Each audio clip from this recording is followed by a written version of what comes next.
ST નિગમ દ્વારા હાલમાં વેકેશનનું જે ઉનાળુ વેકેશન છે, ઇલેક્શન પૂર્ણ થયેલું હોય અને અત્યારે વેકેશનની સિઝનમાં આપણે જ્યારે વેકેશન સ્કૂલ શાળાઓમાં પડ્યું ત્યારે 1લી તારીખથી આપણે એક્સ્ટ્રા સંચાલન પણ હાથ ધરવામાં આવેલું છે.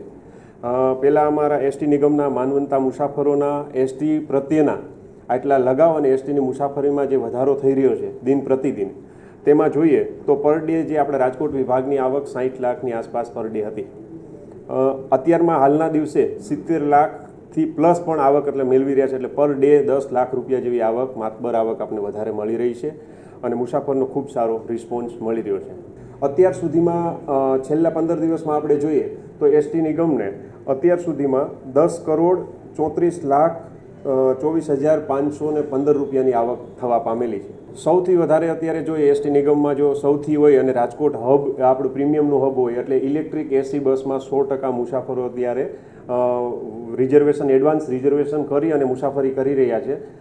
ઇલેક્ટ્રિક સર્વિસ જે આપણે રાજકોટથી ચાલુ છે, રાજકોટથી જુનાગઢ છે, રાજકોટથી જામનગર છે, રાજકોટથી મોરબી છે અને રાજકોટથી આપણે એરપોર્ટ પણ સંચાલન કરી રહ્યા છે. અને સૌથી વધારે જો મુસાફરનો ઘસારો હોય તો જે ધાર્મિક સ્થળો છે અને ખાસ કરી અને રાજકોટથી અમદાવાદ છે, રાજકોટથી દ્વારકા છે, રાજકોટથી ભાવનગર છે, રાજકોટથી સાવરકુંડલા છે, રાજકોટથી સોમનાથ છે અને રાજકોટથી ભુજ કચ્છ, આમ જોઈએ તો તમામ બસમાં ખૂબ સારો પ્રતિસાદ મુસાફરોનો મળી રહ્યો છે.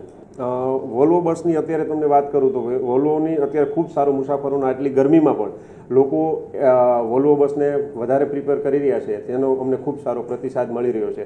પ્લસ એસટી નિગમમાં તમે એડવાન્સ બુકિંગ રિઝર્વેશન કરી અને જે મુસાફરો રિઝર્વેશન કરાવતા હતા પણ મુસાફરોને છૂટામાંથી મુક્તિ મળે એટલા માટે આપણે ડિજિટલ પેમેન્ટ, એટલે કે કોઈ પણ મુસાફર બસમાં જશે અને કંડક્ટર પાસેથી ટિકિટ ખરીદશે તો એ ગૂગલ પેથી પણ પોતાનું પૈસાનું ચૂકવણું કરી શકશે, જેના કારણે છૂટાની રકઝક અથવા કેશલેસ આપણો જે સરકારશ્રીનો ઉપદેશ છે એને પણ સાર્થક કરવા માટે એસટી ડિવિઝન ખૂબ સારા પ્રયત્ન કરી રહ્યો છે અને પર ડે 70,000થી અને લાખ રૂપિયા સુધીનું ડિજિટલ પેમેન્ટ પણ મુસાફરો કરી રહ્યા છે.